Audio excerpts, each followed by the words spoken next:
बिस्मिल्लाहिर्रहमानिर्रहीम। मेरे साथ मौजूद हैं सिद्दीक जान, जिनको मैं कहता हूं कि वो हमारे सोशल मीडिया की दुनिया के आइकन हैं इस वक्त। और जो न्यूज़ की दुनिया में, सोशल मीडिया की दुनिया में जिसको हम कहते हैं कि यंग लीडर, तो he is a leader of the leaders, मैं कह सकता हूँ। तो सिद्दीक से आज हम जानेंगे कि इस वक्त चूँकि इनकी स्पेशलिटी है पाकिस्तान तहरीक इंसाफ और उससे मुतालिक जो ख़ास तौर पर इमरान ख़ान की जितनी भी ये लीगल बैटल चल रही है इस वक्त, पूरी ग्रिप है इनकी। बेशुमार मुकदमात हैं, बेशुमार फ्रंट्स पे जो है वो मामलात आपको पता है मुख्तलिफ़ अदालतों में मुख्तलिफ़ केसेस जो हैं वो चल रहे होते हैं हर सतह पर। लेकिन सिद्दीक जो है वो इसको बहुत माइन्यूटली जो है वो फॉलो कर रहे होते हैं। तो अभी भी ये बात ये हो रही थी कि सिद्दीक जान का ये कहना है कि इमरान ख़ान के हवाले से अदालतों की जानिब से कोई बहुत बड़ा फ़ैसला जो है वो आ सकता है, जो कि पूरी मुल्की सियासत और मुल्की हालात का रुख बदल देगा।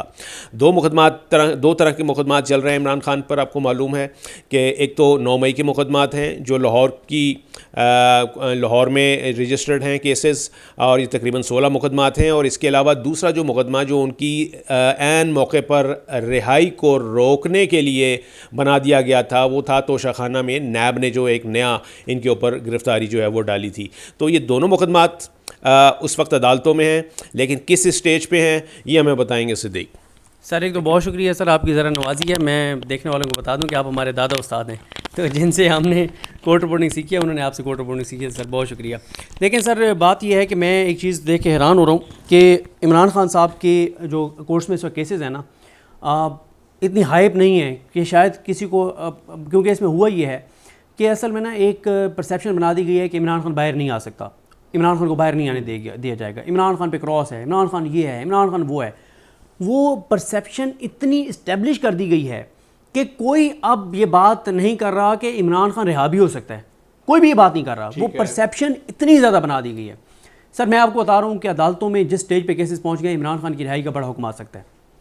गो के मैं खुद ये कह चुका हूँ नादिर बलोच साहब के साथ प्रोग्राम में कि जो PTI की बाहर लीडरशिप है उन पे मैं बड़ी तनकीद करता रहता हूँ कि उनकी जो चीज़ें हैं वो इतने एग्रेसिव नहीं हैं। तो मिसाल के तौर पे अभी उन्होंने जो इधर भूख हड़ताली कैंप भी लगाया पार्लियामेंट के बाहर, तो वो भी स्पीकर साहब की छतरी तले और उनकी इजाज़त से लगाया। मतलब फिर ख़त्म होगी ना बात, और ऐसी जगह लगाया जहाँ मीडिया पहुँच ही नहीं सकता, ठीक है, कैमरे आ ही नहीं सकते, ठीक है। तो वो सारी वो अपनी जगह पर। लेकिन अदालतों में इमरान खान के केसेस उस जगह पे पहुंच गए हैं कि कोई बहुत बड़ा फैसला आ सकता है। मसलन मैं आपको बता देता हूँ, अब देखना कि आज 24 जुलाई का आगाज़ हो गया है इस वक्त जब ये वीडियो हमारे देखने वाले देख रहे होंगे।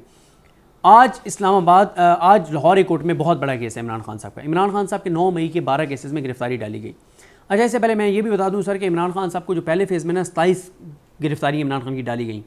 9 मई से मुतालिक में नहीं, टोटल 27 में से ये हुआ कि 10 केसों में इमरान खान साहब की जो ज़मानतें खारिज की गई थी ना इस्लामाबाद और लाहौर से, वो 10 की 10 ज़मानतें जो खारिज की गई थी वो इस बुनियाद पे की गई थी कि खान साहब जो हैं वो पेश नहीं हुए अदालत के सामने। तो वो लाहौर कोर्ट और इस्लामाबाद कोर्ट से वो फैसले कलअदम हो गए। अदालतों ने कहा, ऊपर वाली अदालतों ने, कि वो कैसे पेश हो सकता था, वो तो खुद जेल में, तो वो खुद तो मतलब उसके पास मौजूद नहीं थे। वो अपनी मर्जी से तो नहीं वो कर सकता ना कि मैंने पेश नहीं होना, सरकार का काम था पेश करना। तो ये ग्राउंड ठीक नहीं है। 10 केसों में वो फैसले कलअदम हो गए, इमरान खान की गिरफ्तारी डालने वाले पीछे बच गए। कितने 27 17 में से 12 जो हैं वो रावलपिंडी में और गिरदो नवाब में 12 केसेस 9 मई के हवाले से, जिनमें GH को हमला केस, उसमें जज मलिक इजाज़ आसिफ अवान ने 10 फरवरी को इमरान खान की ज़मानतें ले ली थी। 22 हो गए। पीछे बच गए 5 केसेस। हुमायूं दिलावर तोशाखाना केस, उसमें इमरान खान साहब की सज़ा मुअत्तल हो चुकी। साइफर केस में इमरान खान साहब बरी हो चुके। अलकादिर में ट्रायल चल रहा है, ज़मानत उनकी हो चुकी, गिरफ्तारी डाली गई थी। चौथा इमरान खान साहब का और बुशरा बीबी का एक और तोशाखाना केस था, वो 5। चौथा जो है वो इमरान खान साहब और बुशरा बीबी का एक और तोशाखाना, जिसमें जज कौन से बशीर साहब थे, जो भी मोहम्मद बशीर साहब, वो भी इमरान खान और बुशरा बीबी ज़मानत पर हैं। 5वां इद्दत में बरी हो गए। ये पहले फेज़ के 27 केसेस का चैप्टर क्लोज हो गया। जैसे इमरान खान साहब 13 को बरी होते हैं इद्दत केस में, आखिरी केस में, तो इमरान खान साहब की एक और तोशाखाना केस में नया तीसरा तोशाखाना केस बना के उसमें गिरफ्तारी डाल दी जाती है इमरान खान साहब और बुशरा बीबी की। उधर से इमरान खान साहब की 9 मई के 12 केसों में जिस्मानी रिमांड उनका दे दिया गया। अब इन दोनों चीज़ों को चैलेंज कर दिया गया इस्लामाबाद हाई कोर्ट में, लाहौर हाई कोर्ट में। पहले हम आ जाते हैं इस्लामाबाद हाई कोर्ट पे। तोशाखाना केस में यह हुआ कि 2 मई को इमरान खान और बुशरा बीबी ने ये जो नया तोशाखाना रेफरेंस बनाया जा रहा था, इसके नोटिस को चैलेंज किया। आमिर फारूक साहब ने 8 के लिए समाअत मुकर्रर की, 8 को 15 के लिए नोटिस किए और 15 के बाद 4 तारीखें मुख्तलिफ लगाई और चारों बार केस नहीं सुना। कभी कॉज लिस्ट पहले मनसूख कर दी, कभी बेंच अवेलेबल नहीं है। तो किस्सा मुख्तसर ये कि जिन नोटिस को इमरान खान साहब ने चैलेंज किया हुआ था, जो आमिर फारूक साहब ने 15 मई को सुनने थे और फैसला करना था, मई, जून, जुलाई तीनों में आमिर फारूक साहब ने डिसाइड नहीं किया। और उसी केस में जो आमिर फारूक साहब के पास पेंडिंग था, इस्लामाबाद हाई कोर्ट के पास पेंडिंग था, उसमें 13 जुलाई को इमरान खान साहब और बुशरा बीबी की गिरफ्तारी डाल दी गई।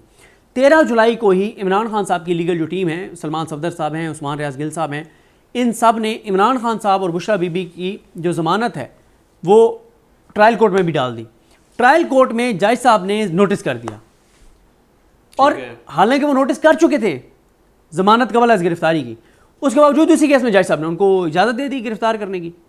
भाई जिस केस में उस वक्त तक तो वो ज़मानत पे, उस वक्त तक तो वो गिरफ्तार नहीं थे ना, आपने नोटिस किए ये, तो अब आप इसमें ये बहुत इंपॉर्टेंट केस है जो इस्लामाबाद हाई कोर्ट में उन्होंने चैलेंज किया। अब ये केस सोमवार को लगा, सोमवार को और आमिर फारूक साहब ने और समन रिफत इम्तियाज़ साहिबा ने जुमेरात के लिए नोटिस कर दिए। मैं आपको एक खबर दे देता हूँ, ये जो कमिंग जुमेरात है, जी जी जी कमिंग जुमेरात है, खबर आपको दे देता हूँ, यानी जो कल ही जुमेरात है ना, आज बुध का आगाज़ हो गया, ठीक है। खबर मैं आपको दे देता हूँ कि सोमवार को सलमान सफदर साहब पेश नहीं हुए। और वो क्यों पेश नहीं हुए? अच्छा, सलमान सफदर साहब पेश हो भी सकते थे ना, एतराज़ात थे तो एतराज़ात दूर होते और वो कहते हैं आप मेन पिटीशन सुन लें, या ये भी कहा जा सकता था कि सोमवार है तो कल ही आप जो है वो उसके समाअत के लिए मुकर्रर करें, कह सकते थे। क्यों नहीं पेश हुए? वो इसलिए पेश नहीं हुए कि इमरान खान साहब ने ये डिसाइड कर लिया था कि इमरान खान साहब मंगल के दिन रेफरेंस दायर कर देंगे आमिर फारूक साहब के ख़िलाफ़, जो कि कल दायर कहा जा रहा है, लेकिन वो साइन हो गया है, दायर नहीं हुआ। मतलब बार वो हम तो उसके ऊपर वीडियोज़ भी कर रहे हैं, कंटेंट सामने आ चुका है। ठीक है।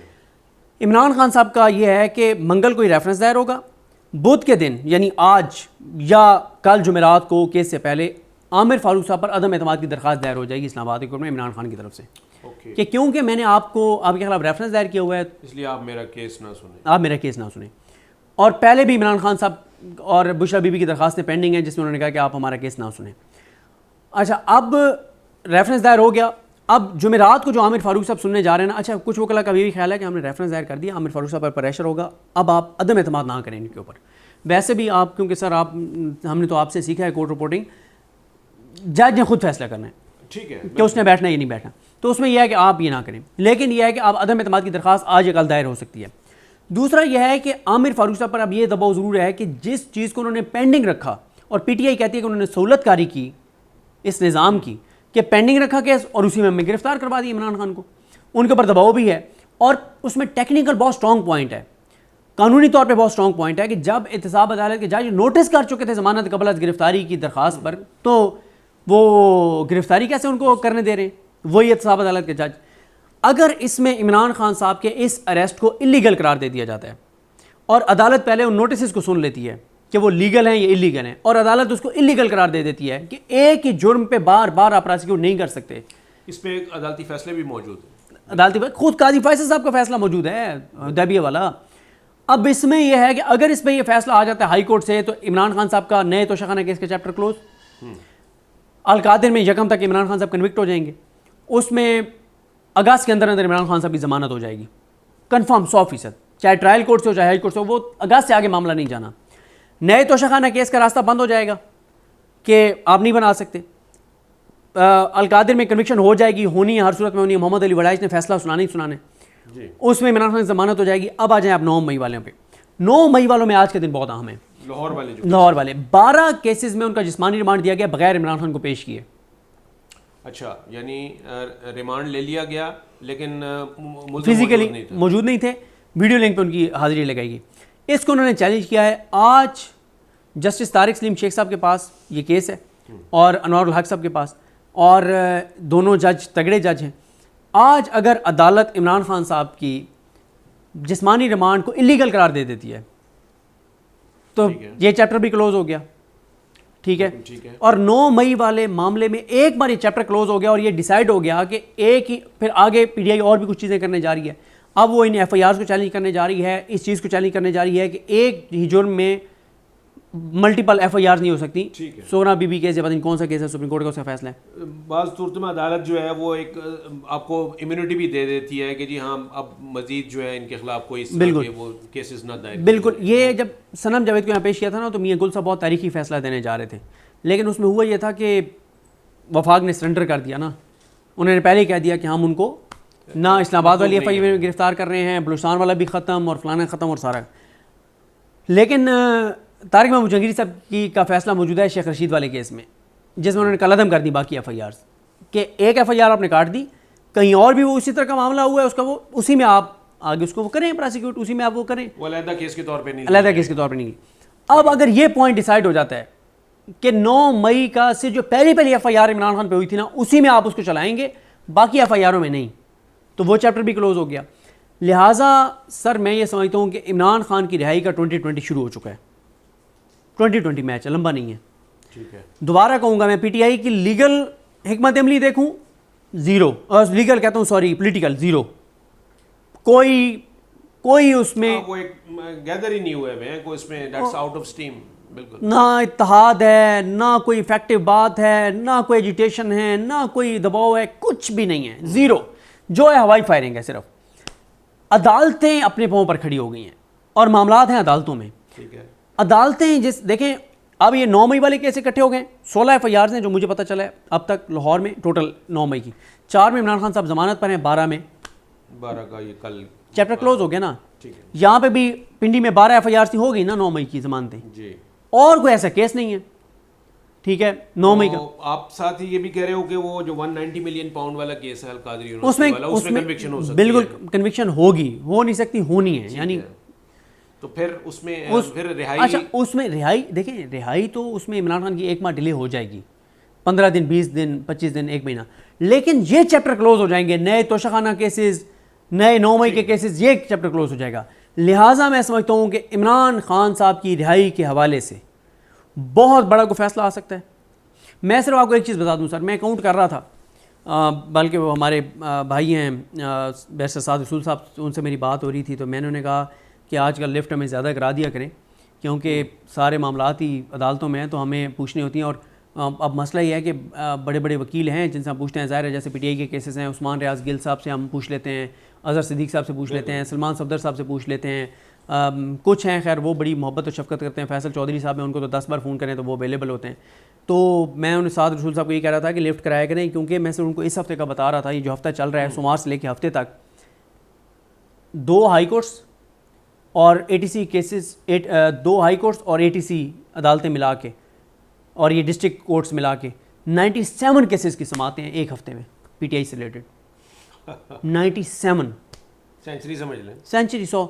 यानी अब आप देखें ना, और इस वक्त निज़ाम की क्या कोशिश है कि 100 के 100 में हमने PTI को रिलीफ नहीं लेने देना, 100 के 100 में इनके हक में फ़ैसले नहीं आने देने, 100 के 100 में आइन और कानून के मुताबिक फ़ैसले नहीं आने देने। तो ये तो नहीं हो सकता ना कि 100 के 100 में ना आने। अच्छा सिद्दीक, आपने एक तो ये तो आपने इमरान खान का एक रोड मैप जो आपको एंटिसिपेट कर रहे हो ना, आपने वो बता दिया कि जी ऐसे होगा और ये चीज़ चलेगी, कब तक रिहाई उनकी हो सकती है। चलें ठीक हो गया, ये लीगल बैटल है। एक पॉलिटिकल फ्रंट पे अगर आप वापस आएँ तो वहाँ पर आपको क्या नज़र आ रहा है? कुछ वाइब्स तो ऐसी आ रही हैं, पिछले दिनों जो प्रेस कॉन्फ्रेंस हुई ISPR की भी और इसके अलावा भी जो मामला चल रहे हैं, वाइब्स ऐसी आ रही हैं कि जी ना तो एक तो नून लीग के नीचे से ज़मीन जो है वो खींची जा रही है, उनके से कारपेट आप खींच रहे हैं, बिल्कुल नज़र आ रहा है। मरीम नवाज़ सेंस कर चुकी हैं इस चीज़ को, आपके सामने है वो उनकी जो स्टेटमेंट्स आई हैं। फिर दूसरा ये भी कहा जा रहा है कि जी इनके नीचे से अगर ज़मीन खींची जाती है तो ये ग्राउंड जो है वो उनको भी नहीं मिलेगी, यानी PTI को भी नहीं देनी। कोई एक तीसरी पार्टी जो है ना, जिसे हम कहते हैं ना कोई थर्ड फोर्स या थर्ड, उसके लिए कुछ ग्राउंड जो है ना वो पेव किया जा रहा है, माहौल बनाया जा रहा है। आप फील करते हो ऐसा? देखें सर, बात यही होती है ना मुसलसल कि जी मार्शल लॉ लग जाएगा। मैं समझता हूँ कि मार्शल लॉ लगने से इस्टेब्लिशमेंट कमज़ोर होगी, मार्शल लॉ ना लगाने से वो ताकतवर हैं। क्यों? ठीक है, बज़ाहिर पॉलिटिकल फोर्सेस हैं सामने, सिविलियन सेटअप है, इस्टेब्लिशमेंट की हर ख्वाहिश पूरी हो रही है, नाम भी उनका नहीं आ रहा। मतलब नहीं ये माशाल्लाह की तो बात ठीक है, वो बात तो सही है आपकी, लेकिन हम माशाल्लाह की तो वो भी नहीं कह रहे, उस तरफ इशारा नहीं आ रहा। इशारा आ रहा है कि जी ना ये होंगे ना वो होंगे, दरमियान में जो फोर्स होगी वो माशाल्लाह नहीं होगी, वो फिर टेक्नोक्रेट की भी हाँ। बात चल रही है, वो खिलाफत की भी बात चल रही है, वो कोई शुराई निज़ाम की भी बात चल रही है, और वो कुछ इस तरीके के कि वो मतलब है कि वो थर्ड फोर्स, इसलिए मैं उसका नाम हाँ बिल्कुल सर, आपने खिलाफत लानी है, आपने टेक्नोक्रेट्स की हुकूमत लानी है, आपने जो भी चीज़ बनानी है, अगर उसमें इमरान खान नहीं होगा तो कुछ भी नहीं चलेगा। जाहिर है, जो मेन अवाम के लिए होना है, जो भी होना है वो अवाम के लिए क्योंकि अब तो देखें ना, फिच ने भी कहा, उन्होंने कहा जी 18 माह ये हुकूमत चलेगी और उसके बाद टेक्नोक्रेट्स का सेटअप आएगा और ये नहीं होंगे।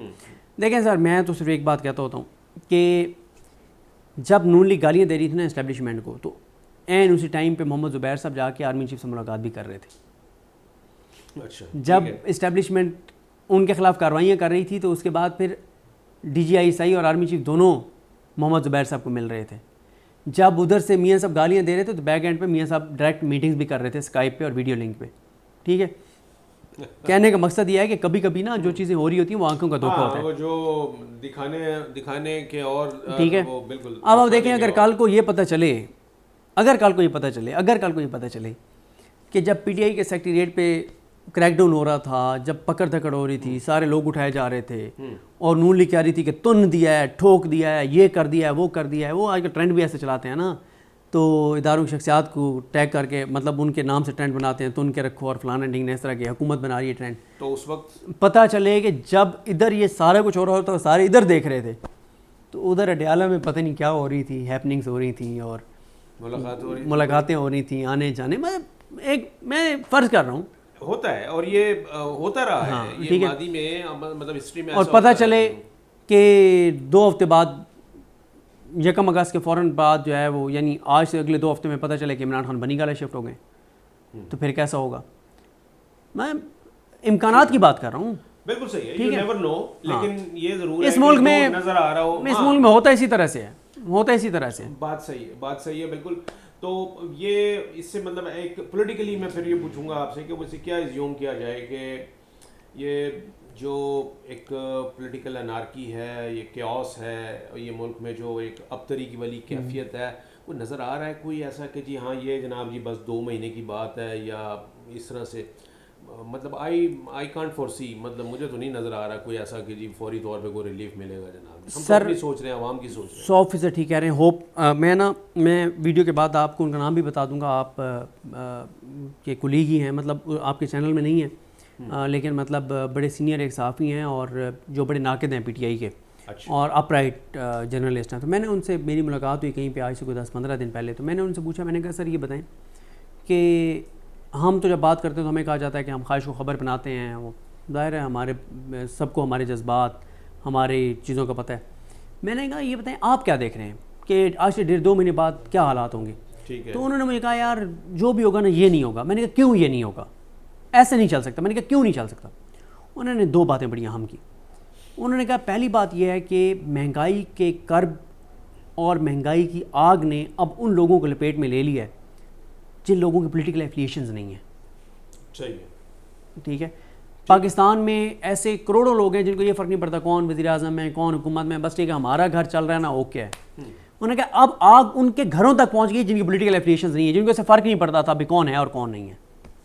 दूसरी उन्होंने कहा, जो आपने बात की, होप ख़त्म हो गई है। उन्होंने कहा कि जैसे आप कहीं ट्रैवल कर रहे हो ना और 20 किलोमीटर का ऐसा टुकड़ा एक आ जाए जहाँ बिल्कुल सड़क ना हो, आप इस आसरे पे वो 20 किलोमीटर घंटे 1.5 घंटे में कर लेते हैं कि यार आगे कम से कम बड़ी बेहतरीन सड़क है, चलो हाँ कुछ नज़र आ रहा है आप, ठीक है। होप ख़त्म हो गई है, हर दूसरा पाकिस्तानी पाकिस्तान छोड़ के जाना चाहता है। तो सर मैं जो देख रहा हूँ ना, मैं आपको बताऊँ, मैं सारी इन चीज़ों को देख के समझता हूँ कि एक तो आगे मुझे नज़र आ रहा है एक झटका आएगा हालात की बहुत ख़राबी वाला, लेकिन उसके बाद अल्टीमेटली चीज़ें ठीक होने की तरफ जाएंगी। ये ऐसे चल नहीं सकता ना सर। देखें हम एक गलत रास्ते पे जा रहे हैं ना, एक टाइम आता है कि वो गली क्योंकि बंद है और पहुंच गए आप दीवार तक ना, तो आप अपने पीछे का सफ़र शुरू कर रहे हैं। हाँ ये ज़रूर है कि क्योंकि आप जब बंद गली में पहुंचते हैं ना, तो फिर आप जब उधर से वापसी दुरुस्त रास्ते की तरफ आते हैं तो स्लो सफ़र होता है, क्योंकि आपने गाड़ी को बैक करके लाना होता है। ये मैं देख रहा हूँ कि हम उस गली में इंटर हो गए हैं जहाँ पे आगे रास्ता बंद है, और मैं देख रहा हूँ कि महीने 1.5 महीने, मैक्सिमम महीने 1.5 महीने में 14 अगस्त के फ़ौरन बाद हम एंड तक पहुँच जाएंगे और सामने दीवार है, गाड़ी आगे नहीं जा सकती, ठीक है। उसके बाद फिर टर्निंग पॉइंट होगा वो। उसके बाद वो जो गाड़ी की ड्राइविंग सीट पे बैठा है वो खुद उसको बैक लाना शुरू कर दे और वहाँ जाके एक्सेप्ट कर ले कि मैं गलत रास्ते पे था, जिसे रास्ते में खबर हुई कि रास्ता कोई और था। ठीक है, तो वो ड्राइवर खुद मान ले, या उस ड्राइवर को कोई आगे कहे कि सर जी बड़ी मेहरबानी, शुक्रिया, आइए गेट खोल के सर आप ज़रा इधर तशरीफ़ ले आए, हमारी जान भी आपने जहाँ पे लाना था गाड़ी आप ले आए, आगे दीवार है, गाड़ी टकराएंगे, गाड़ी आगे जाएगी नहीं, दीवार भी गिरेगी घर वालों पे, गाड़ी भी तबाह होगी, जाना कहीं है नहीं, बहुत शुक्रिया, thank you very much, gate खोलेंगे सर आप बाहर आ जाएं, ड्राइवर नया बैठेगा जो भी, और वो पीछे वालों को यही बताएगा कि यार मैं गाड़ी पीछे लेके आ रहा हूँ, फिर आप लोगों के मशवरे से डिसाइड करते हैं कि किस रोड पे जाना है और इंशाल्लाह ठीक रास्ते पे जाएंगे। Thank you Siddique. बिल्कुल जी, इसको अगर मैं कंक्लूड ये करूँ कि सिद्दीक की सारी बातों में से एक बात में बहुत ही वज़न है और लॉजिकल बात है, और वो यही कि जो मर्ज़ी सेटअप ले आएँ आप, जिस तरीके से, चाहे वो थर्ड फोर्स हो, मार्शल लॉ हो, खिलाफत हो, वो आपका डिक्टेटरशिप हो, कुछ भी हो, अगर उसमें आवाम की हिमायत शामिल नहीं होगी तो वो सिस्टम कभी डिलीवर नहीं करेगा, नंबर एक। और दूसरी बात ये है कि अभी आवाम की हिमायत या अभी आवाम की सपोर्ट जो है वो किस तरफ है, ये सारी दुनिया जानती है। Thank you.